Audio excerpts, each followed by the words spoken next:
Shirley classes ഹിന്ദിയിലേക്ക് സ്വാഗതം.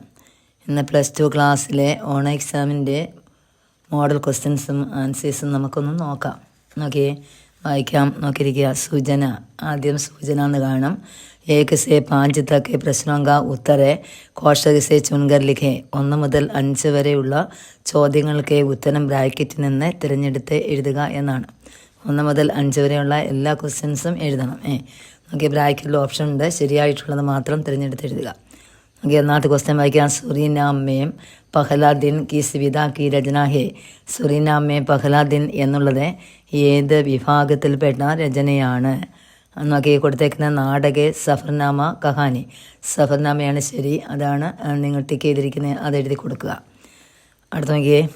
മേരെ ലാൽ കിസ്കി രചന ഹേ. മേരെ ലാൽ എന്നുള്ളത് ആരുടെ രചനയാണ്? 3 ഓപ്ഷൻ ഉണ്ട്. സൂർദാസ്, കബീർദാസ്, തുളസീദാസ്. അതിൽ ശരി ഏതാണ്? സൂർദാസ്.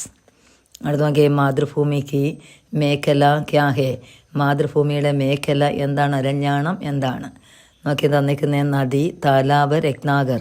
രത്നാഗറാണ്, സാഗരമാണ്, അതാണ് ശരി. അടുത്ത നോക്കിയേ. 3 ദഫാ സുന്നയ്ക്ക് ബാദ് ഭി ദിൽ കോ ഖരാർ നഹീം ആയ. 3 ദഫ നമുക്കറിയാം, ബാദഷാഹിൻ്റെ പാഠമാണ്. ബേട്ടിയുടെ മകളുടെ പത്രം വായിച്ച് ആ കുട്ടി, അതായത് ബാദഷാഹിന് മകൻ വായിച്ചു കൊടുക്കുന്നു. 3 പ്രാവശ്യം കേട്ടിട്ടുണ്ടോ, അയാളുടെ മനസ്സ് നിറഞ്ഞില്ല എന്ന് നമ്മൾ പഠിച്ചു. അതാണ് എഴുതിയിരിക്കുന്നത്. ആരുടെ? കിസ്കെ ദിൽ കൊന്ന് വെച്ചാൽ ആരുടെ മനസ്സിനെ? ആൻസർ നെഹ്റുജി, ബേട്ടി, ബാദഷാഹ്. ഏതാണ് ബാദഷാഹ്? ചക്രവർത്തി, അതാണ് ശരി. അടുത്ത നോക്കിയേ. ചന്ദ് മുസൽമാൻ ബാദഷാഹ് കേലിയെ ക്യാ ലേക്കർ ആയേ. കുറച്ച് മുസൽമാന്മാർ ചക്രവർത്തിക്ക് വേണ്ടി എന്തുമായിട്ടാണ് വന്നത്? നമ്മൾ പഠിച്ചതാണ്.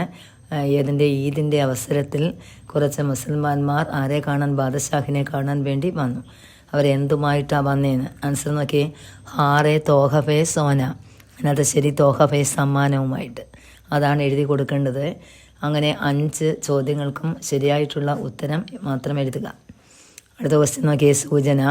छग से 8 तक के प्रश्नों के 2 प्रश्नों के उत्तर लिखे.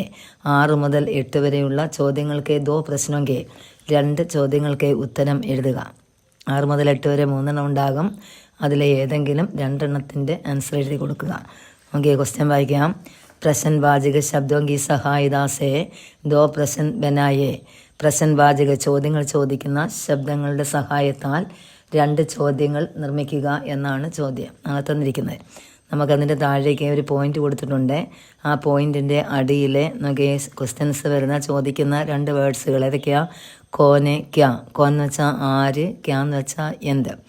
നമുക്ക് പോയിന്റ് നോക്കി. ഗാലിബെ ഭാരത് കി അഗുവാനി കാ സെഹറ ലിഖ്തേ ഹൈം എന്നാണ് എഴുതിയിരിക്കുന്നത്. അതിൽ നിന്ന് 2 ചോദ്യങ്ങൾ നമുക്ക് നിർമ്മിക്കണം. ഒന്നാമത്തെ നോക്കിയ. ഗാലിബ് മാറ്റിയിട്ട് ആരെന്നാക്കാം അവിടെ, അല്ലേ? കോൻ ഭാരത്ക്ക് അഗുവാനിക്ക സേഹര ലിഖ്തേ. ആരാണ് വരപക്ഷക്കാരെ സ്വീകരിക്കാനുള്ള ഗീതങ്ങൾ എഴുതിയത്? ഒരു ചോദ്യമായല്ലോ. അവസാനം കൊണ്ടുവന്ന് ക്വസ്റ്റ്യൻ മാർക്ക് തന്നെ ഇടണം. അടുത്ത ഇനി ക്യായാണ്, അത് ചേർത്ത് എഴുതുക. അത് നോക്കി. ആ പോയിന്റിൽ നമുക്ക് അത് ക്യാ ചേർത്തൊരു ക്വസ്റ്റ്യൻ കൂടി നോക്കാം. എന്താ നോക്കി. ഗാലിബെ ഭാരത് കി അഗുവാനി കോ ക്യാ ലിഖ്തേ ഹൈ. ഗാലിബെ വരപക്ഷക്കാരെ സ്വീകരിക്കാൻ വേണ്ടി എന്താണ് എഴുതിയത്? ആൻസർ നമുക്ക് എഴുതുന്ന രീതി ഇങ്ങനെയാണ്. 2 ചോദ്യങ്ങൾ നിർമ്മിക്കുക എന്നതാണ്. അപ്പം നിങ്ങൾ ആൻസറായിട്ട് 2 ചോദ്യങ്ങൾ നിർമ്മിച്ച് ക്വസ്റ്റ്യൻ മാർക്ക് ആഡ് ചെയ്യുക. 2 എണ്ണത്തിനും കൂടി 4 മാർക്കാണ്. അത് എഴുതാൻ ശ്രമിക്കണം. ഓപ്ഷനിലെ ആ ക്വസ്റ്റ്യൻ അത് വിടരുത്, അത് എഴുതാൻ ശ്രമിക്കണം. എളുപ്പമാണ്, അത് ചെയ്യുക. ഇനി അടുത്ത ക്വസ്റ്റ്യൻ നോക്കിയേ. 7-മത്തെയാണ്. സാർത്ഥക വാക്യമേ ബദലേ. തന്നിരിക്കുന്ന അടുപ്പിച്ചാണ് എഴുതി വെച്ചേക്കുന്നത്. നോക്കിയേ, അത് നമുക്ക് എന്ത് ചെയ്യണം? വേറെ സെപ്പറേറ്റ് ആയിട്ട് ഓരോ വേർഡ്സുകളും എഴുതുക. ഒന്ന് വായിച്ച് നോക്കിയേ. ഗോപകന്യ സബ് താം കാം ബിസരി. അങ്ങനെയാണത് എഴുതിയിരിക്കുന്നത്. അപ്പോൾ നമുക്ക് എഴുതണം. മാറ്റി നോക്കി. ഗോപെ കന്യ സബെ താം ഖാം ബിസരി എന്നാക്കി ഫുൾ സ്റ്റോപ്പ് ഇടുക. അത്രയും എഴുതിയതിന് ശേഷം അവസാനം ഫുൾ സ്റ്റോപ്പ് ഇട്ട് വയ്ക്കണം. അത്രമാത്രം ചെയ്താൽ മതി. 2 മാർക്ക് ഉണ്ടാകും. അത് കൃത്യമായിട്ട് എഴുതി കൊടുക്കുക. 2 മാർക്ക് ഈസി ആയിട്ട് കിട്ടും. മാറ്റി എഴുതിയാൽ മതി. ഏത് സെൻറ്റൻസ് വന്നാലും അത് മാറ്റി എഴുതി കൊടുക്കുക. ഇനി നോക്കിയേ. അടുത്ത 8-മത്തത്. മാനോ കമൽ പരെ ബിജു ജമായി കാ താത്പര്യ ക്യാ ഹേ. ബിജു ജമായി എന്ന് വെച്ചാൽ ഇടിമിന്നൽ ഉണ്ടാവുക, ഉദിക്കുക എന്നൊക്കെയുള്ളത്. മാലോ നമുക്ക് തോന്നും കമൽ എന്ന് വെച്ചാൽ താമരയിലെ ബിജു ജമായി എന്ന് വെച്ചാൽ ഇടിമിന്നൽ ഉദിച്ചതുപോലെ തോന്നി. അതിൻ്റെ താല്പര്യം, അതിൻ്റെ അർത്ഥം എന്താണെന്നാണ് ക്വസ്റ്റ്യൻ. നമ്മൾ പഠിച്ചതാണ് അല്ലേ? ഏത് പാഠമാണെന്ന് ഓർമ്മയുണ്ടല്ലോ? മേരെ ലാലാണ്. നമുക്ക് ആൻസർ തന്നിട്ടുണ്ട്. നന്ദിനെ കിൽക്കാരി കൃഷ്ണക്കെ दूत के दांतों को देखा तो ऐसा लगा कि कमल पर बिजुआई उग आई हो. നന്ദൻ അറിയാലോ, കൃഷ്ണൻ്റെ വളർത്തച്ഛനാണ് നന്ദൻ. നന്ദനെ കിൽക്കാരി കൃഷ്ണയ്ക്ക്, കൃഷ്ണൻ്റെ ആ പൊട്ടിച്ചിരി കണ്ടപ്പോൾ, അതായത് ദൂത്ത് കി ദന്തകം എന്ന് വെച്ചാൽ പാൽ പല്ലുകൾ കൊണ്ടുള്ള ആ പൊട്ടിച്ചിരി, ദേക്കത്തോ കണ്ടപ്പോൾ, ഐസ ലഗാക്കി ഇങ്ങനെ തോന്നി.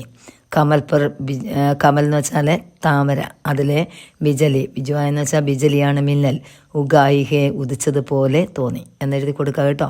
നന്ദുക്കോ എന്നൊക്കെ എന്നിട്ട് വായിക്കാം. നന്ദിനെ കിൽക്കാരി കൃഷ്ണക്കെ ദൂത്ത് കെ ദാന്തോं को देखा तो ऐसा लगा कि കമൽ पर ബിജലി ഉഗ ആയി ഹേ എന്നെഴുതി കൊടുത്താൽ മതി. ആയി ഹേന്നോ ആയി ഹോയാ ശരി, അങ്ങനെ എഴുതി കൊടുക്കുക.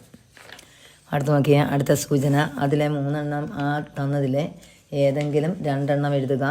6-ാമത്തെ 7-ാമത്തെ എഴുതുവാൻ ശ്രമിക്കുക. ഇനി അടുത്ത് നോക്കിയ സൂചന. നെക്സ്റ്റ് കവിതാംശപ്പടെ അവരെ കവിതാംശം എന്ന് വെച്ചാൽ തന്നിരിക്കുന്ന കവിത വായിക്കുക. എന്നിട്ട് 9 से 11 9 മുതൽ 11 വരെയുള്ള പ്രശ്നങ്ങൾക്ക് ഉത്തരം, ചോദ്യങ്ങൾക്ക് ഉത്തരം എഴുതുക. അത് നമുക്ക് പോയമായിരിക്കും. പോയത്തിൻ്റെ ഒരു സ്റ്റാൻസ തരും, അതിനെ ബേസ് ചെയ്ത് താഴേക്ക് ക്വസ്റ്റ്യൻസ് വരും. ഇവിടെ ആദ്യത്തെ ചോദിക്കാൻ കൊള്ളാവുന്ന ഓണ എക്സാമിന് മാതൃഭൂമി തന്നെയാണല്ലോ, അത് പഠിക്കണമേ. നീലാംബർ പരിധാൻ ഹരിത തടുപ്പരെ സുന്ദർ ഹേ സൂര്യചന്ദ്ര യുഗ മുകുടെ മേഖല രത്നാഗർ ഹേ നദിയാം പ്രേമ പ്രവാഹ ഹേ ഫൂലതാരെ മണ്ഡൻ ഹേ ബന്ദി ജൻ കഗവൃന്ദ ശേഷഫൺ താരെ മണ്ഡൻ ഹേ करते अभिषेक पयोद है बलिहारी उसे वेश की ഹേ മാതൃഭൂമി തൂസട്ടി ഹേ സഗുണമൂർത്തി സർവേശ് की. അങ്ങനെ ഒരു സ്റ്റാൻസ നമുക്ക് തന്നിരിക്കുന്നു. അതിനെ ബേസ് ചെയ്ത് താഴേക്ക് നോക്കി ക്വസ്റ്റ്യൻസ് വന്നു കഴിഞ്ഞു. അത് നോക്കി അറിയാവുന്ന വൃത്തിയായിട്ട് നല്ലതുപോലെ നോക്കിക്കണ്ട് എഴുതണം. 9-ാമത്തെ ക്വസ്റ്റ്യൻ നോക്കുക. മാതൃഭൂമിക്ക് സുന്ദര, അതെ മാതൃഭൂമിക്ക് മുകിട് കോൻ ഹേ. മാതൃഭൂമിയുടെ മുകിടെന്ന് വെച്ചാൽ കിരീടം ആരൊക്കെയാണ്? ഇതിനകത്ത് സൂര്യ അവർ സൂര്യനും ചന്ദ്രനുമാണ് മാതൃഭൂമിയുടെ കിരീടമായി ശോഭിക്കുന്നത്. മാതൃഭൂമിയുടെ മുകിടെന്ന് വെച്ചാൽ കിരീടം ആരൊക്കെയാണ് എന്ന് വെച്ചാൽ എന്തൊക്കെ എഴുതുന്നത്? സൂര്യനും ചന്ദ്രനും. അടുത്ത നോക്കിയാൽ മാതൃഭൂമിക്ക് പ്രതി നദിയാം ആർ ഫൂലോं का वर्णन कवि ने किस प्रकार किया है.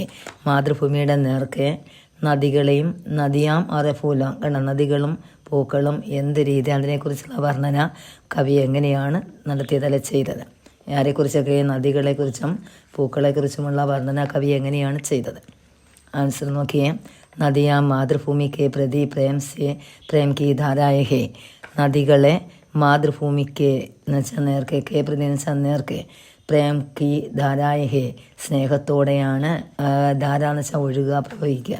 അതായത് നദികൾ മാതൃഭൂമിക്ക് നേർക്കല്ല, മാതൃഭൂമിക്ക് വേണ്ടി സ്നേഹത്തോടെ ഒഴുകി. പൂക്കളം എന്നൊക്കെ ഫൂൽ और आकाश के असंख्य नक्षत्र उसके अलंकार है. പൂക്കളും ആകാശത്തിലെ അസംഖ്യ എണ്ണമറ്റ നക്ഷത്രങ്ങളും അതിനെ അലങ്കാരമായി ശോഭിക്കുകയും ചെയ്തു മാതൃഭൂമിക്ക്. അങ്ങനെ എഴുതി കൊടുക്കുക. 2 ക്വസ്റ്റ്യൻ ആൻസറും കേട്ടോ. 1 1 മാർക്കും 1 2 മാർക്കുമാണ് അത് എഴുതി കൊടുക്കുക. അടുത്ത ക്വസ്റ്റ്യൻ കവിതാംശിക്ക് ആസ്വാദൻ ടിപ്പണി. ആ തന്നിരിക്കുന്ന കവിതയുടെ ആസ്വാദൻ അപ്രിസിയേഷൻ എഴുതാൻ വേണ്ടിയാണ് ചോദിച്ചിരിക്കുന്നത്. അത് 6 മാർക്കിൻ്റെ ക്വസ്റ്റ്യനാണ് നെക്സ്റ്റ് കേട്ടോ. അപ്പോൾ അത് നമുക്ക് നിങ്ങൾക്ക് ഇനിയും ആ ടെക്സ്റ്റിലെ 2 പോയമാണ്. ഒന്ന് ഇതാ മാതൃഭൂമിയും ഒന്ന് ദോസ്തിയുമാണ്. അത് അടുത്ത ക്ലാസ്സിൽ 2ൻ്റെയും കൂടെ അപ്രിസിയേഷൻ ഇട്ട് തരാം കേട്ടോ. നമുക്ക് കഴിഞ്ഞ ക്ലാസ്സിലെ പോസ്റ്ററും ഡയറിയൊക്കെ ഉണ്ടായിരുന്ന വിജ്ഞാപനം അതൊക്കെ നോക്കുക. അതും പരീക്ഷയുടെ ക്വസ്റ്റ്യൻ തന്നെയാണ്, അത് നോക്കണം. ഇന്നത്തെ ക്ലാസ് ഇഷ്ടപ്പെട്ടെങ്കിൽ ഒന്ന് സബ്സ്ക്രൈബ് ചെയ്യുക, ഒന്ന് ലൈക്ക് ചെയ്യുക, ഷെയർ ചെയ്യുക. ബാക്കി ക്വസ്റ്റ്യൻസ് അടുത്ത ക്ലാസ്സിൽ തരാം. ഓക്കെ.